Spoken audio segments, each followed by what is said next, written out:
आज दिनांक 3 जुलै 2025 रोजी समस्त ख्रिस्ती समाज नंदुरबार व जीवनादाय ख्रिस्ती संघटना नंदुरबार श्री दिलीप नाईक यांचे अध्यक्षताखाली आमदार गोपीचंद पडळकर यांचे विरोध नंदुरबार या ठिकाणी ख्रिस्ती मोर्चा काढण्यात आले।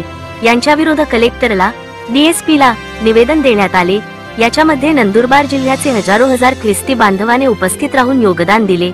मागे काही दिवसापुढे आमदार गोपीचंद पडळकर यांना ख्रिस्ती सेवका विरोध, ख्रिस्ती लोकांचे विरोध, ख्रिस्ती मंडळांचे विरोध निवेदन दिले। याच्यामध्ये ख्रिस्ती सेवकांच्या मारहाण करून 11 लाख बक्षीस देणे असे त्यांचे निवेदनावर समग्र महाराष्ट्रामध्ये ख्रिस्ती बांधवाने आपल्या जिल्ह्यात कलेक्टरला निवेदन दिले।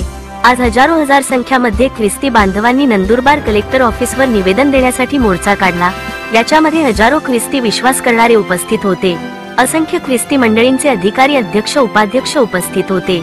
श्री दिलीप नाईक यांचे अध्यक्षताखाली निवेदन दिले की आमदार गोपीचंद पडळकर यांच्या आमदारकी रद्द करण्यात यावे, यांच्यावर कठोर कार्यवाही केली पाहिजे।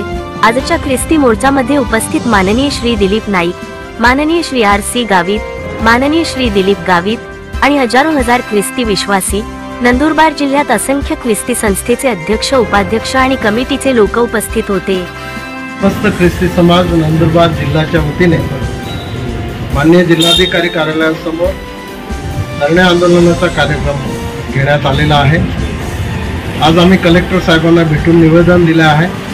राज्यपाल महोदय, मुख्यमंत्री महोदय, त्याचप्रमाणे अल्पसंख्याक आयोग यांच्याकडे आम्ही निवेदन पाठवलेलं आहे। समस्त ख्रिस्ती समाजावर या महाराष्ट्रामध्ये जे अन्याय अत्याचार होत आहे, विशेषतः गेल्या आठवड्यामध्ये सांगली या ठिकाणी एक घटना घडली। या घटनेमध्ये गोपीचंद पडळकर यांनी जो कोणी ख्रिस्ती धर्मगुरूचा सैराट करेल त्याला 11 लाखाचं बक्षीस देण्यात येईल असं जाहीर केलेलं आहे। एका आमदाराने एका सनदशीर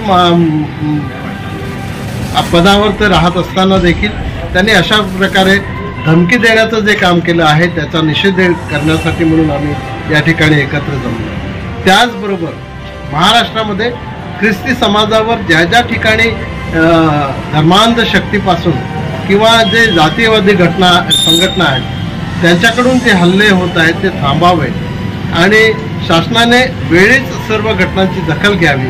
आमच्या धर्मगुरूंना विनाकारण न्यायालयामध्ये खिचू नये, पोलीस ठाण्यामध्ये आणून त्यांना डांबून ठेवू नये, अशा प्रकारची मागणी या ठिकाणी आम्ही केलेली आहे। जो संविधानाने धर्माचा अधिकार आम्हाला दिलेला आहे, तो अधिकार आम्हाला अबाधित ठेवता यावा यासाठी शासनाने पावले उचलले पाहिजे, अशा प्रकारच्या मागण्या आम्ही निवेदनाच्या माध्यमातून आपण दिलेल्या आहेत।